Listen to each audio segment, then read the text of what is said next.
Bien, hermanos, damos gracias a nuestro Señor nuevamente y vamos a entrar en esta parte que tiene que ver con el sermón o la homilía o la reflexión a través de la palabra. Nosotros hemos estado llevando una serie de sermones expositivos a través de la segunda carta del apóstol Pablo a los Corintios.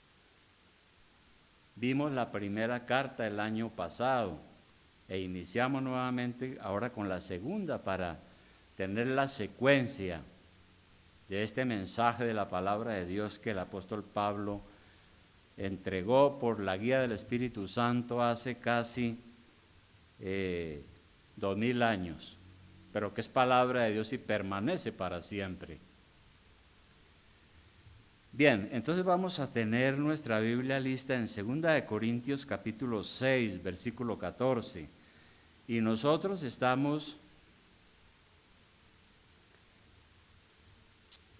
tengo varios versículos aquí. Así que si tiene la Biblia puede tener la lista porque vamos a ver algunos versículos permitiendo que usted los pueda leer cuando yo los mencione. Bueno, ¿qué significa la palabra iglesia? ¿Qué significa la palabra iglesia? Cuando usted a alguien le pregunta, ¿qué es la iglesia? ¿Usted qué responde? Porque alguien puede venirse a la mente inmediatamente el edificio, el lugar donde está ubicada.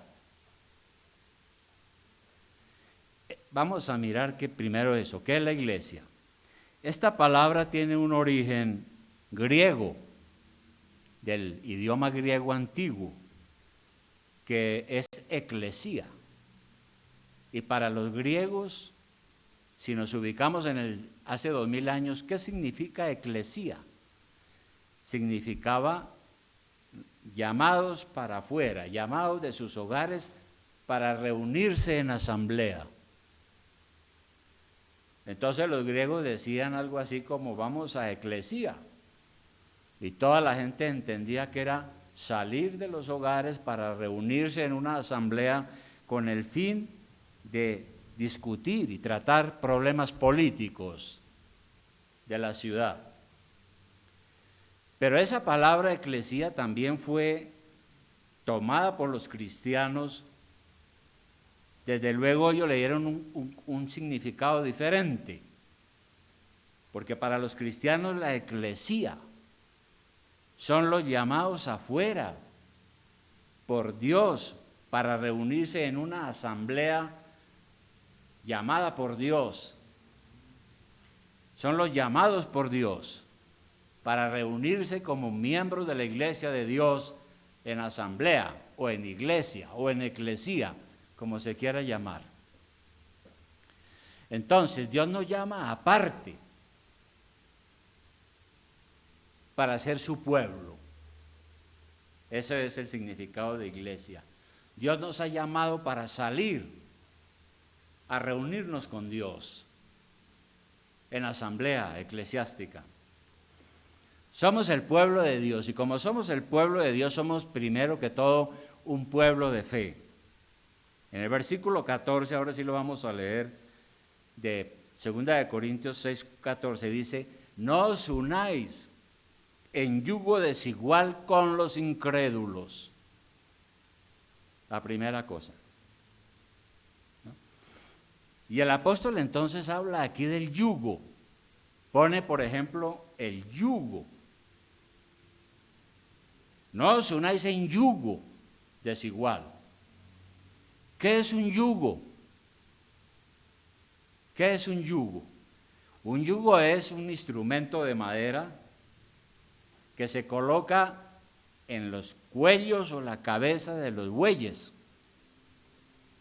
Y en medio de los dos entonces hay un timón y en la punta hay un artefacto de metal que es el que surca la tierra. El trabajo de los bueyes es arrastrar ese artefacto para que are la tierra. Eso es un yugo. Pero se busca que los animales sean como del mismo tamaño y que sean de la misma especie. Nunca se une a un yugo, o nunca se puede unir un buey y un asno con un yugo. No. Tiene que ser para lograr una proporcionalidad en la fuerza. Ahora, el yugo también se usa en la Biblia como una ironía para explicar que el yugo es aquello que nos ata, nos sujeta, nos obliga. Así como el yugo obliga a los bueyes a tirar para arar la tierra. La Biblia usa el yugo para decir también que es algo que nosotros tenemos y que nos ata, nos sujeta, nos obliga. La ley de Dios se compara a un yugo que nos somete. Nuestro Señor en Mateo 11, 29, antes de continuar vamos a mirar Mateo 11, 29. Mateo 11, 29, habló de lo mismo. Mateo 11, 29, ¿qué dijo el Señor? A nosotros los cristianos, los hijos de Dios, dijo: llevad mi yugo sobre vosotros y aprended de mí, que soy manso y humilde de corazón, y hallaréis descanso para vuestras almas. Y con esto entonces el Señor quiso darnos la lección que el yugo del pecado es pesado. El yugo del pecado es duro de llevar, agota. En cambio, el yugo de Dios es una carga suave, porque nos sometemos a Dios y somos aliviados y no somos destruidos ni fatigados. La ley de Dios es un yugo que debe ser así, y amar a Dios debe ser un yugo, y seguir a Cristo debe ser un yugo agradable. Pero en este caso el apóstol usa esta figura para exhortarnos a que tengamos cuidado al relacionarnos con aquellos que no son cristianos. Porque andar uno con gente mala, que no cree en Dios, puede convertirse en un yugo pesado. Entrar uno en asociación con gente mala es como estar con un yugo desigual. Dos personas que no están de acuerdo en sus propósitos. Es la primera cosa, ¿no? Entonces, aquí es claro, somos el pueblo de Dios, la iglesia de Dios, y aquí la primera recomendación es: no se unan en yugo desigual con los incrédulos, porque ustedes son el pueblo de Dios. Y hace unas preguntas ahora nuevamente yendo al versículo 14. ¿Qué compañerismo tiene la justicia con la injusticia? La primera pregunta. ¿Qué compañerismo puede haber entre la justicia de Dios y la anarquía? Cuando una sociedad no respeta a Dios ni ley, se convierte en una sociedad anárquica. La anarquía es cuando todo el mundo quiere mandar, todo el mundo quiere exigir, todo el mundo quiere hacer lo que quiera, no respeta la autoridad, no respeta nada. Eso es anarquía. ¿Y qué amistad puede haber entre la anarquía y la justicia de Dios? ¿Qué compañerismo puede haber con los que practican la iniquidad, la impunidad? Porque Dios odia la impunidad, Dios ama la justicia. Y somos un pueblo de Dios que somos llamados a separarnos de la injusticia para practicar la justicia de Dios. Como pueblo de Dios también debemos estar separados de las tinieblas. ¿Qué dice el versículo 4? Sigue diciendo: ¿y qué comunión la luz con las tinieblas? Otra pregunta. Las tinieblas, ¿qué son las tinieblas? Cuando la Biblia dice las tinieblas, es una metáfora para explicar que para explicar acerca de la ignorancia con respecto a las cosas divinas y los deberes humanos, para explicarnos que cuando se vive en la impiedad y en la inmoralidad, eso es vivir en las tinieblas, en la ignorancia. Entonces, vivir en las tinieblas es vivir en el pecado. ¿Qué compañerismo puede haber entre la luz de Jesucristo y las tinieblas? La ignorancia, pues ninguna. Y así también en Romanos 13:12, allí hay algo que dice el apóstol, usando esta metáfora, este ejemplo. Dice, la noche está avanzada y se acerca el día. Desechemos pues las obras de las tinieblas y vistámonos de las armas de la luz. Andemos como de día, honestamente, no en glotonerías y borracheras, no en lujurias y lascivias, no en contiendas y envidia. ¿Sí ve? Porque el que anda en esas cosas anda en tinieblas. Si no, sigamos a Cristo. Y hay otra pregunta también aquí, ya en el versículo 15. ¿Qué concordia Cristo con Belial? ¿Qué concordia puede haber? ¿Qué compañerismo? ¿Qué armonía entre Cristo y Belial? Ahora, ¿quién es Belial? ¿Quién es Belial? Bueno, entre los paganos en la antigua Corinto y en otras ciudades griegas, Belial era el dios de los bosques, un demonio inmundo y perverso. Y era el demonio de los sodomitas, de los que lo adoraban en Sodoma y tal vez en Gomorra también. Sabemos que Sodoma se distinguió por el homosexualismo. Entonces adoraban a Belial. Pero Belial es el maligno. Belial es realmente otro nombre para Satanás. Entonces, ¿qué amistad puede haber entre Cristo y Satanás? ¿Y el demonio? Pues ninguna. Como pueblo de Dios somos también llamados a ser separados de la incredulidad. Versículo 15 sigue diciendo, ¿qué parte el creyente con el incrédulo? ¿Puede haber amistad entre un creyente y uno que no cree? ¿Entre uno que ama a Dios y otro que rechaza a Dios? Claro que no. Los incrédulos entonces son todos aquellos que rechazan someterse a Dios, son infieles porque no tienen la fe verdadera. ¿Cómo podemos tener compañerismo con aquellos que no creen en Dios? Y el apóstol se vio en la necesidad de alertar sobre estos problemas en Corinto, porque la ciudad de Corinto era una sociedad completamente pagana. Y él fundó la iglesia allí. A Dios no se conocía. La sociedad corintia practicaba todos los males habidos y por haber.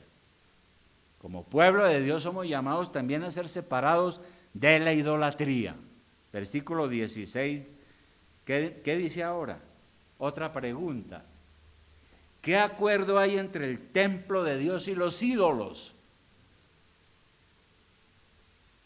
¿Qué acuerdo hay entre el templo de Dios y los ídolos? Ahora, en Corinto, los que pueden viajar, si usted puede viajar algún día al Mediterráneo y a estas ciudades, a mí me gustaría ir. Hay un cerro alto, es una ciudad costera, la ciudad de Corinto. Hay un cerro alto. Y allá existía un templo llamado, el cerro y todo lo llamaban Acrocorinto, porque allí estaba el templo dedicado a la diosa Afrodita, o Venus para los romanos. Era la diosa del amor, pero más que todo del amor sensual, del amor erótico. Entonces allí acudían los adoradores. Los ciudadanos corintios subían al cerro a adorar a Dios a través del acto sexual.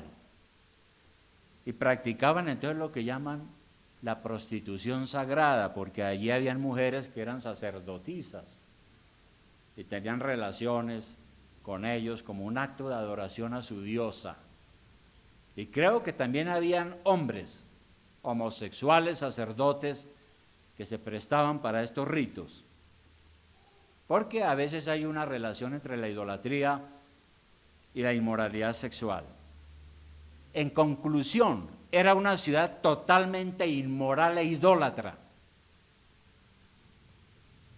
Pero mire, hermano, hoy estamos regresando como a las prácticas de Corinto, después de 2000 años, porque la nuestra es una sociedad erótica, pornográfica, que adora la imagen femenina, pero con motivos de explotación sexual, en el comercio, en la publicidad, en tantas cosas.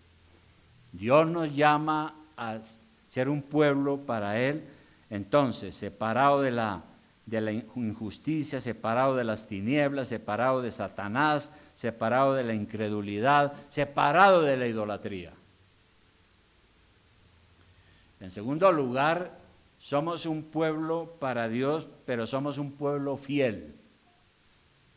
En el versículo 16 sigue diciendo, después de preguntar, ¿qué acuerdo hay entre el templo de Dios y los ídolos? Dice, porque vosotros sois el templo del Dios viviente, vosotros, los cristianos. Ahora, en la primera carta, antes de esta, el apóstol Pablo ya les había enseñado algo en 1 Corintios 3:16. Eso lo vimos, 1 Corintios 3:16. ¿Qué les había dicho Pablo a los de la iglesia? ¿No sabéis que sois templo de Dios y que el Espíritu de Dios mora en vosotros? Entonces, nosotros como iglesia somos el templo de Dios. Asimismo, en 1 de Pedro 2:5, el apóstol dice lo siguiente. Dice, vosotros, le dice a la iglesia, nosotros, vosotros también como piedras vivas sed edificados como casa espiritual y sacerdocio santo para ofrecer sacrificios espirituales y aceptables a Dios por medio de Jesucristo. Dice aquí con mucha claridad. Entonces la iglesia es llamada una casa espiritual. ¿En qué sentido? No que la iglesia es el edificio de concreto y ladrillos. Esa no es la iglesia. La iglesia somos nosotros. Ahora más tarde, cuando nosotros salgamos de aquí, queda es una casa de concreto y de ladrillo pintada de color beige con luces. La iglesia se va. Porque nosotros somos la iglesia, no es la casa material. Entonces, nosotros somos la comunidad de creyentes porque en nosotros vive Dios. Tenemos el Espíritu Santo. Dios está con nosotros porque somos el pueblo escogido. Así que la iglesia de Cristo es santificada por el Espíritu de Dios y está edificada como una casa espiritual para que aquí ofrezcamos sacrificios de oración, de adoración, de alabanza. Y es por eso que nos llamamos el templo de Dios, porque somos el edificio espiritual de Dios, donde habita el Dios vivo y verdadero en nosotros, en nuestros corazones. Muy diferente a los ídolos. Los ídolos no tienen vida. Nosotros tenemos al Dios vivo y verdadero. Los ídolos son representaciones de muertos, no dan vida eterna. Y es falso que ayuden a las personas aquí en la tierra que están vivas. La ayudarán los demonios que falsifican todas las cosas. De manera que somos un pueblo fiel consagrado a Dios. Porque ¿qué dice el versículo 17 de nuestro pasaje que estamos examinando hoy? 2 de Corintios capítulo 6. Ahora, ¿qué dice el versículo 16? Leamos el 16 también. Dice, bueno, ya lo leímos. Somos el templo del Dios viviente. Como Dios dijo, habitaré y andaré entre ellos y seré su Dios, y ellos serán mi pueblo. Y ahora dice el 17, por lo cual, salid en medio de ellos y apartaos, dice el Señor, y no toquéis lo inmundo, y yo os recibiré, y seré para vosotros por Padre, y vosotros me seréis hijos e hijas, dice el Señor Todopoderoso. El Señor dice que salgamos, que no toquemos lo inmundo, porque es la única manera de que podamos tener a Dios por nuestro Padre y Él nos pueda tener por sus hijos. Y este llamamiento entonces es a separarnos del mundo incrédulo que rechaza a Dios, del mundo incrédulo que no teme a Dios, que se burla de Dios. En otras palabras, cuando dice salid de en medio de ellos, lo que está diciendo es que hay que salir del paganismo. ¿Qué es el paganismo? ¿Qué es el paganismo? Bueno, porque el paganismo es el problema. Hoy en día el paganismo, y ahora lo llaman es nuevo paganismo o neopaganismo. ¿Qué es el neopaganismo? Son todas las creencias, prácticas y costumbres que rechazan al Dios verdadero, al Dios que nosotros hemos conocido y que está aquí en las Escrituras revelado. Hoy se está creyendo en religiones antiguas. Han desenterrado religiones antiguas como las que se practicaban en la ciudad de Corinto. Y eso es paganismo. Todo lo relacionado con la nueva era y con las ciencias ocultas es paganismo. No es nuevo, es viejo. Existía desde que Jesucristo vino aquí a este mundo. Entonces nosotros como iglesia, en medio de una sociedad pagana, tenemos que, o somos llamados a marcar límites, a separarnos, a tener cuidado. Ahora, eso no significa que entonces no podemos relacionarnos con nadie que no sea cristiano. No está diciendo eso, porque estamos en el mundo y tenemos que hacer negocios y la gente con la que hacemos negocios, muchos de ellos no son cristianos, tenemos que hacer muchas cosas en el mundo, estamos rodeados de personas que no tienen a Cristo en el corazón.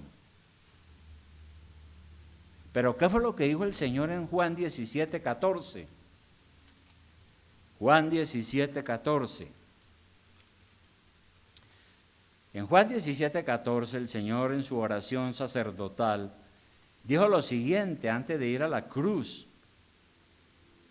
Dijo a su Padre, Juan 17:14, dijo, yo les he dado tu palabra. Es una oración del Señor.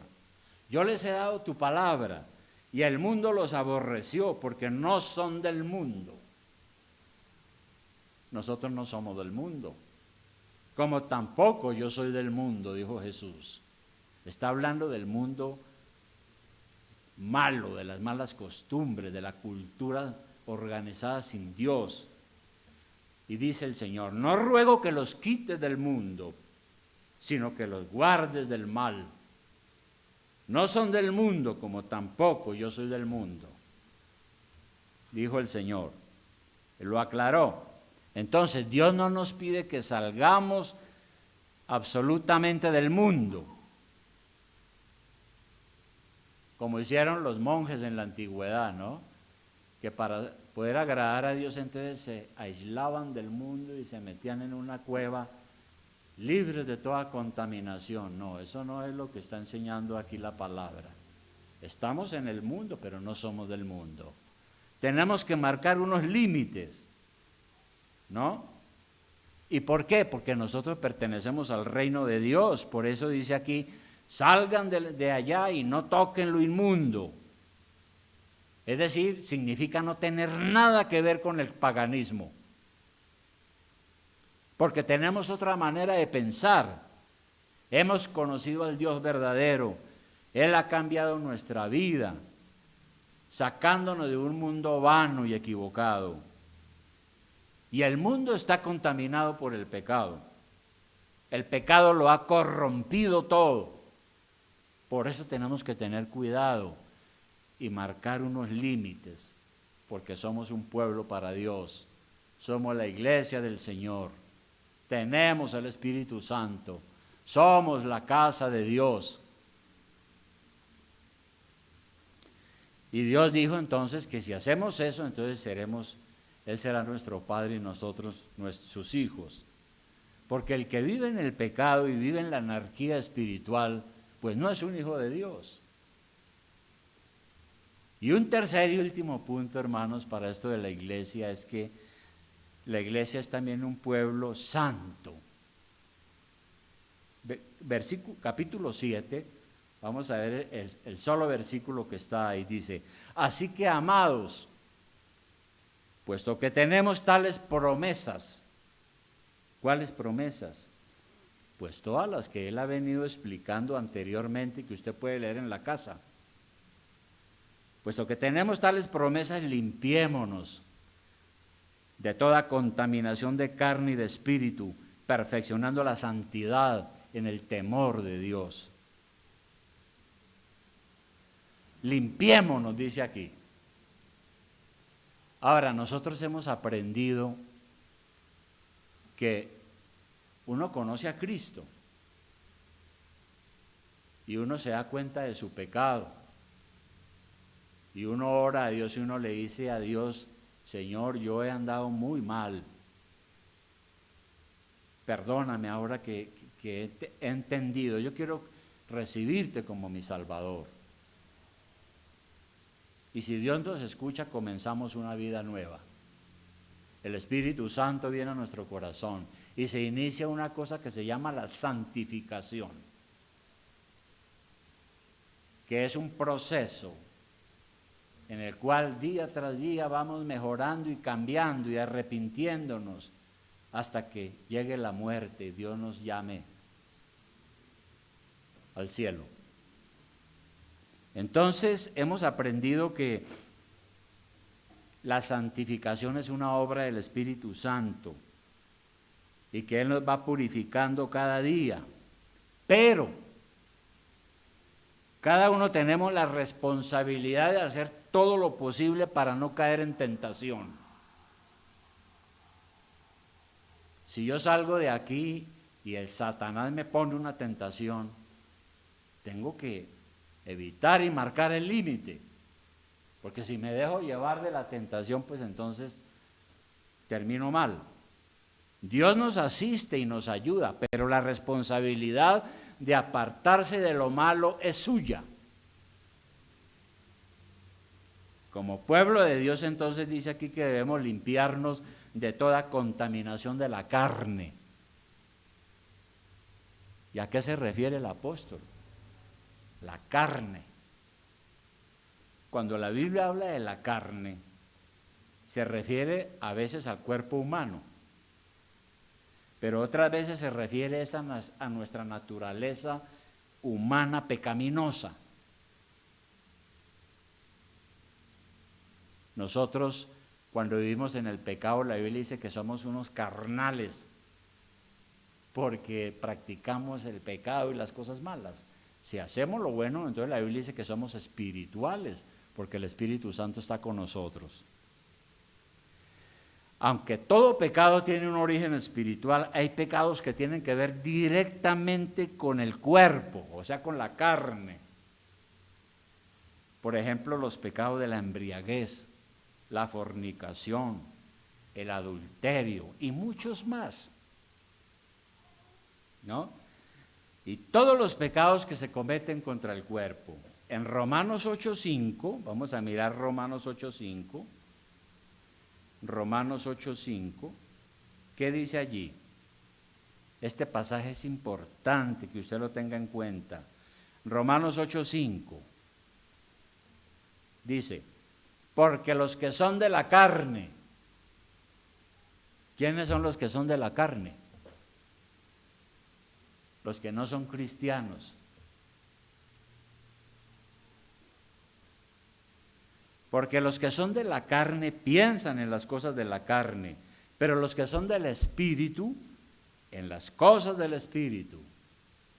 Porque el ocuparse de la carne es muerte, pero el ocuparse del Espíritu es vida y paz. Por cuanto los designios, o sea, las intenciones de la carne son enemistad contra Dios, porque no se sujetan a la ley de Dios, ni tampoco pueden, y los que viven según la carne no pueden agradar a Dios. Así son las cosas. Entonces aquí el apóstol dice, limpiémonos de toda contaminación de la carne. Y lo que quiere decir es, evitemos situaciones que nos tientan a pecar, porque nosotros somos propensos a hacer lo malo, más que todo. Solo con la ayuda de Dios podemos hacer lo bueno. Y dice limpiarnos también de toda contaminación del espíritu, dice, en el 7:1. ¿Y a qué se refiere con limpiarnos de toda contaminación del espíritu? Eso se refiere a nuestra alma, a nuestra vida interior. Limpiarnos entonces de la inmundicia del espíritu tiene que ver con todos los pensamientos, los deseos impuros, las imaginaciones corruptas, los pensamientos malos. Tenemos que limpiarnos de eso. ¿Para qué? Dice ahí, perfeccionando la santidad en el temor de Dios. ¿Cómo hacerlo? Dice que usted es responsable de perfeccionar la santidad. ¿Cómo hacerlo? Miremos Filipenses 2:12. Filipenses 2:12. Filipenses 2:12. Es el último versículo que vamos a ver hoy. Filipenses 2:12. Póngale mucha atención. Dice, por tanto, amados míos, como siempre habéis obedecido, no como en mi presencia solamente, sino mucho más ahora en mi ausencia, ocupaos en vuestra salvación con temor y temblor. Usted tiene que ocuparse de su salvación si es que la tiene, con temor y temblor. ¿No? Dios nos ha dado la salvación como un don gratuito, pero tenemos que cuidarla, evitando pecar, evitando caer en tentación. Y dice que con temor y temblor. ¿Por qué? Amamos a Dios, claro. Lo amamos porque sabemos que Él es bueno, nos ha salvado, pero al mismo tiempo tenemos temor de Él, porque sabemos que somos pecadores y que fallamos muchas veces, que hacemos promesas que no cumplimos y le quedamos mal a Dios, y por eso tenemos que orar y esforzarnos para hacer todo lo posible para cumplir con nuestro deber. Esa es la parte nuestra. Y porque sabemos que pecar es una ofensa a Dios. Eso es cuidar la salvación.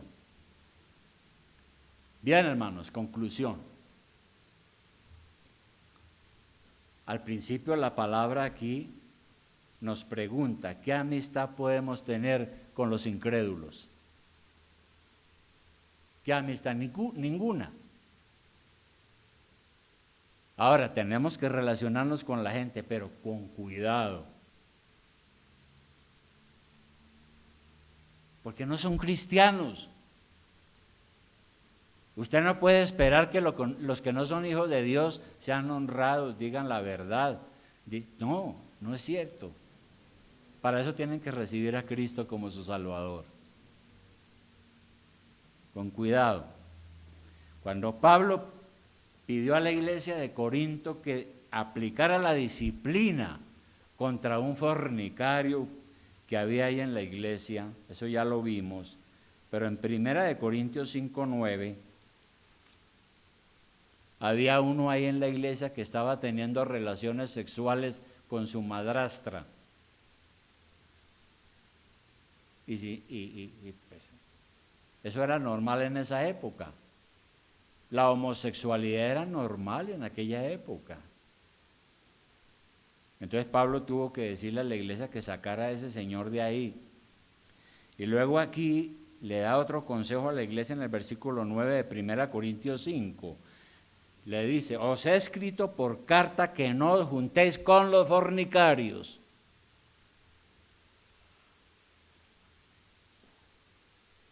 Porque si uno anda en medio de fornicarios, de personas que andan en el desorden sexual, pues hay un peligro de caer en el pecado de la fornicación.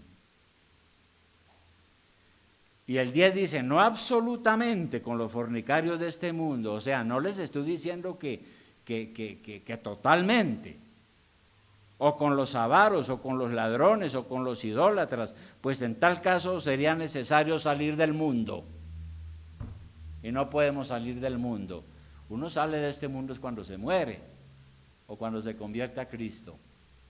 Mientras tanto tiene uno que convivir con gente que es ladrona, gente que es mentirosa, gente que es fornicaria, gente que es adúltera, ¿no? Pero tener amistad con ellos, personal e íntima, eso es otra cosa, no podemos. Vamos a tener desengaños, usted tiene que marcar el límite. Y luego el 11 Pablo dice, más bien os escribí que no os juntéis con ninguno, que llamándose hermano, fuere fornicario, o avaro, o idólatra, o maldiciente, o borracho, o ladrón, con el tal ni aun comáis. Nuevamente, aclaró el apóstol Pablo. ¿Por qué? Porque somos un pueblo santo, somos la iglesia del Señor, un pueblo para Dios.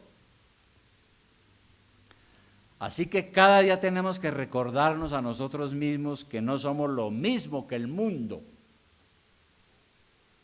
Si usted es un verdadero cristiano, usted no es igual al mundo.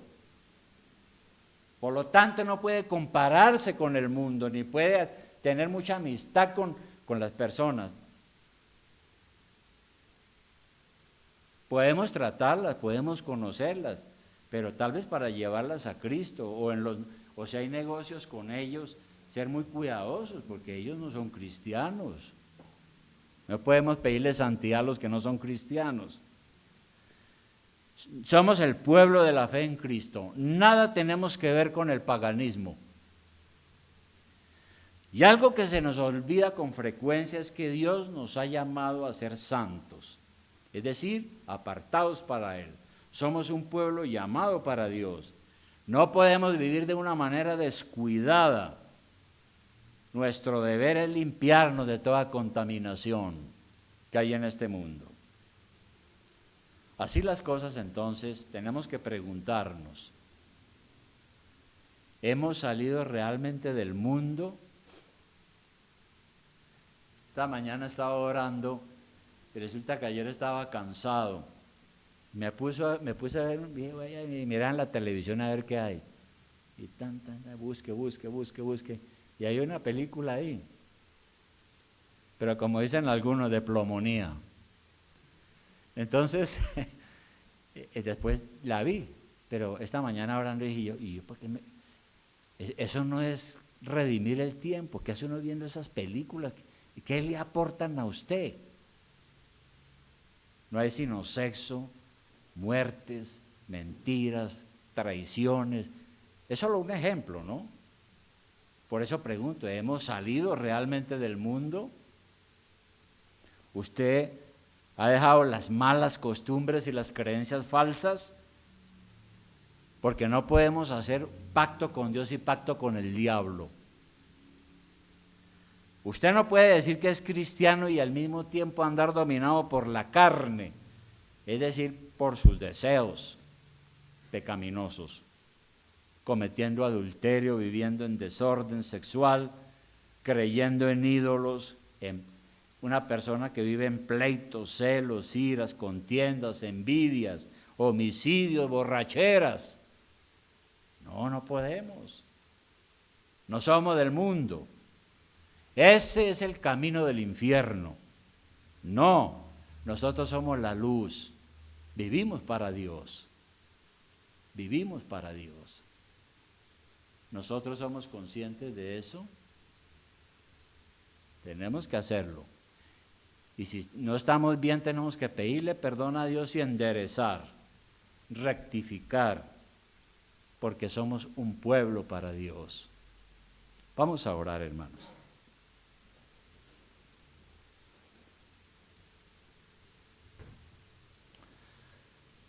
Amado Señor y Padre Celestial, te damos gracias por tu palabra. Porque tu palabra aquí nos dice que tenemos que tener cuidado en este mundo si verdaderamente somos seguidores de Jesucristo e hijos de Dios. Somos un pueblo santo para ti. Padre Celestial, perdónanos porque hemos sido infieles, tal vez hemos pecado, hemos sido descuidados, no hemos marcado los límites contra el mundo. Ayúdanos, Señor, a entender esta palabra y a vivir para tu gloria como hijos de Dios. Te lo pedimos en el nombre de Jesús nuestro Señor. Amén.